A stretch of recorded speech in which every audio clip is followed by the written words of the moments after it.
On your sheet that I handed out, there's a velocity problem I want you to go ahead and solve.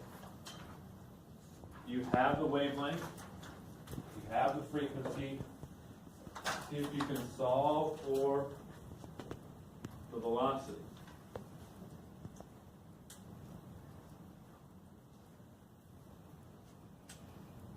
As soon as you're done, I want you to check to see what your neighbor has, or you can check with the person behind you, see what they have.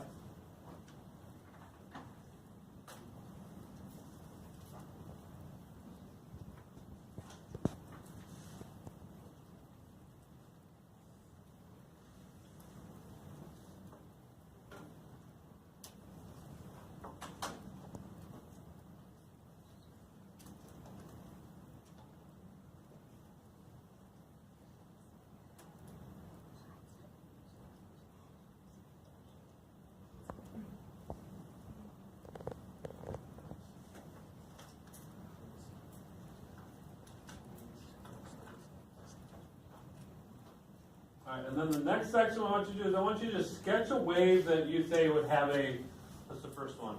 A high frequency. What does a wave look like that has a high frequency? So if you look at what we just talked about, frequency to cycles per second, what do we want? We want a lot of cycles in very little seconds.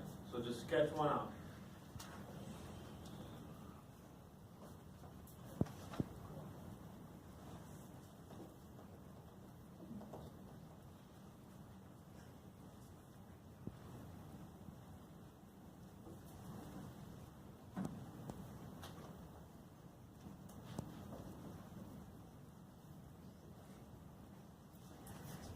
So look on what your neighbor, did you draw a frequency that's higher than your neighbor's or lower than your neighbor's? About the same? That's pretty high. You got higher than your neighbor's? You guys got about the same, or she's probably a little higher than yours. So high frequency would have a lot of cycles in a short amount of time. Now what is, sketch one out that's a low frequency wave.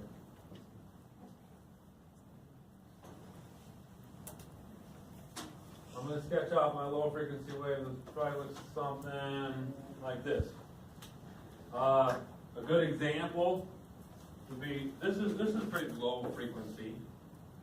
Something that's even lower than that would be something like our pendulum here. This is also exhibits wave-like motion. It's a pattern of repeating properties. And if we were to time this, 1, 1,000, 2, 1,000, 3, it's about 3 seconds for one cycle. This also shows that something with very low frequency. All right, what I want you to do is think of something out there that has a high frequency and something that has a low frequency. Turn to your neighbor, see if they have an idea of something, a good example of something that has a high frequency, and a good example of something that has a low frequency. Go ahead.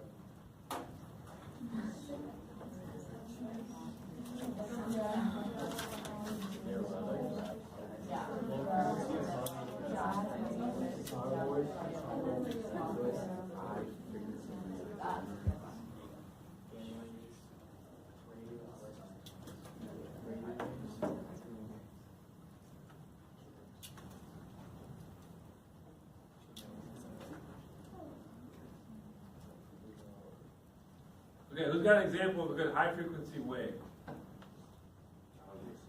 A dog whistle. Why would a dog whistle be a good high frequency wave? Can we hear a dog whistle? We're not to this part yet, but we can hear actually upwards of 20,000 hertz. This is the range of the human hearing. We can hear down to about 20 hertz. This is when our hearing was at its best, when we were little babies. We can hear up to about 20,000 hertz. If we can't hear a dog whistle, that means the dog whistle must be higher than 20,000 hertz. So yeah, that definitely would be a high frequency wave. How about low frequency wave?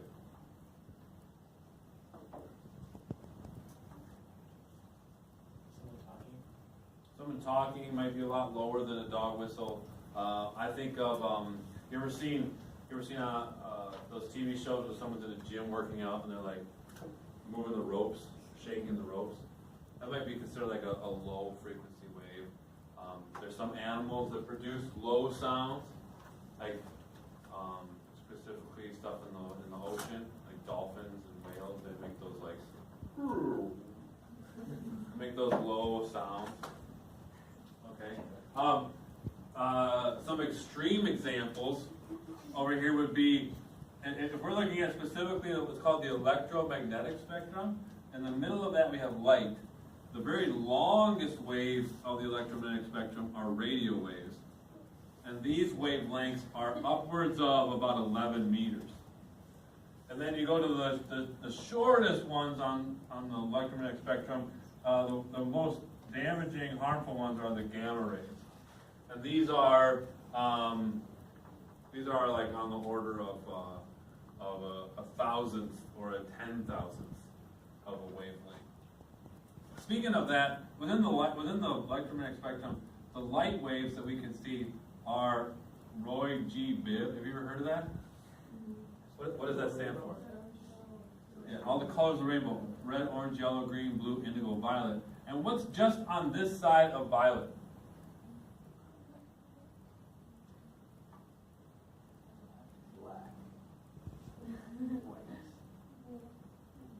It has the word violet in it. Ultraviolet. Just on the short side, the high frequency side of violet, what would be on the low frequency side of red? Infrared, good. And that's where those terms come from. That's where those terms come from, is because they're on the either side of the colors of the visible light spectrum.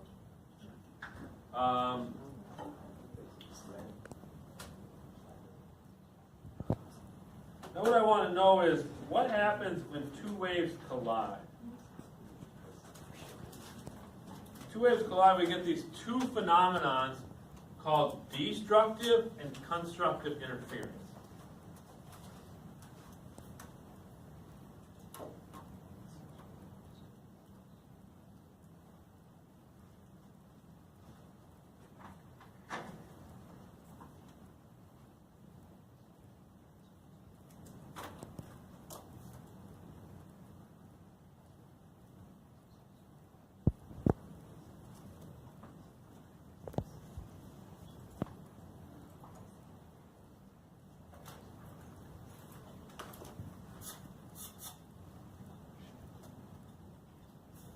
And on your sheet, it's going to ask you to guess what happens when these two waves collide.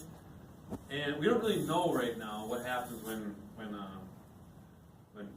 two crests collide, or a crest and a trough collides.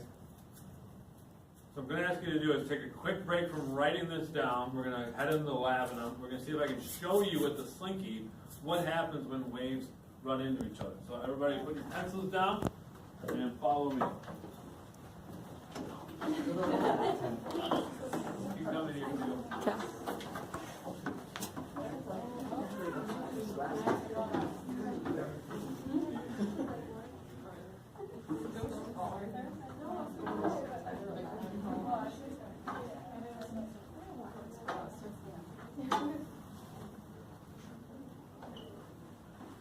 You can slide up, come on either side of this. Kind of like a little bit of a hallway here.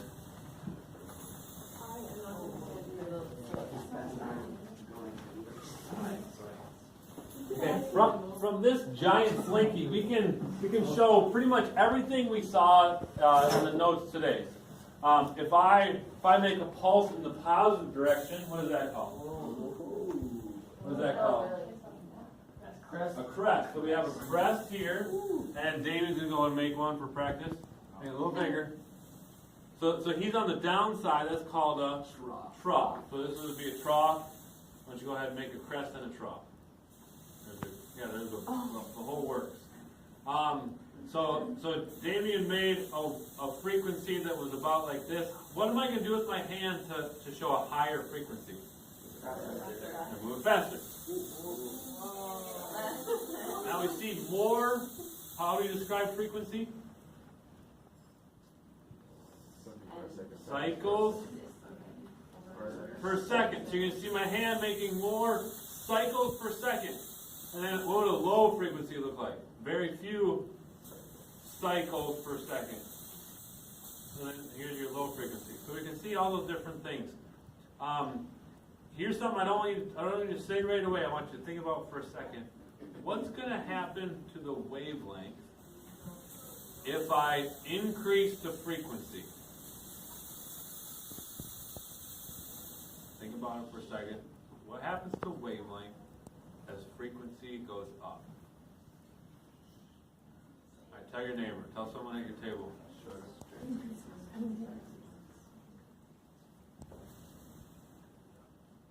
So let's start with where the wavelength is all the way from me to Damon.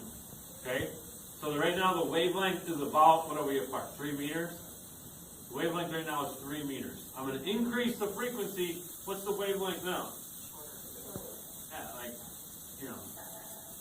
20 centimeters, 30 centimeters maybe? Okay, so as the wavelength goes, or as frequency goes up, wavelength goes down. That would be called or inversely proportional. Now let's look at when these waves collide. So me and Damon have to make our crest at the same time. So you go ahead and make one. Okay, now I'm gonna make one like that. So we're gonna do it at the same time. Ready? 1, 2, 3, go. It happens pretty quickly. What happens when they collide? Let's do it again. 1, 2, 3, go. Okay, it's kind of hard to tell. What I like to do is like to set something in the middle here. And what we're going to do is, I'm going to do a crest. You're going to do a crest. Notice that we didn't touch the box, but if we do it at the same time, 1, 2, 3, go. Oh, I missed it. Ready? 1, 2, 3, go. I gotta go sooner. 1, 2, 3, go. Not quite. 1, 2, 3, go. I stopped Joseph. 1, 2, 3, go. So you can see that they do get bigger. That it gets bigger when they collide. Now this is the tough one. What's going to happen if he does a crest? You do a crest, and I'm going to do a trough. I'm going to go this way. What happens when we do those at the same time? 1, 2, 3, go. You gotta watch right in the middle when they collide. You might see that flat spot. 1, 2, 3, go.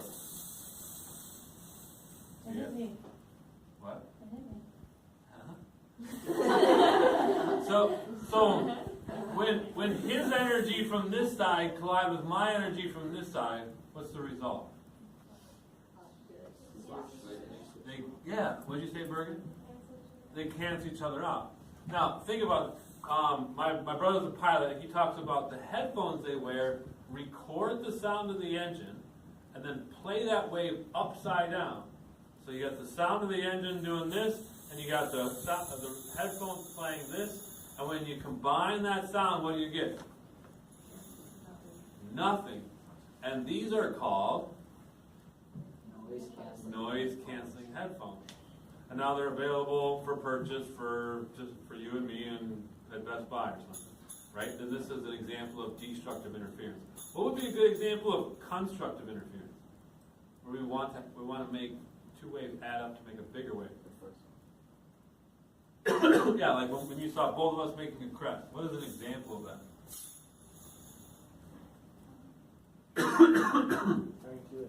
Two speakers. That's right. If you go to a concert, they don't just have one speaker amplifying for the whole thing. They have 50, right? In our band, how many flutes do we have? More than one. Yeah, we have like 6 or 10 play, right? So that's because one flute will make a given volume, but 6 flutes just make it that much louder, and that's an example of constructive interference. All right, let's head back to the classroom.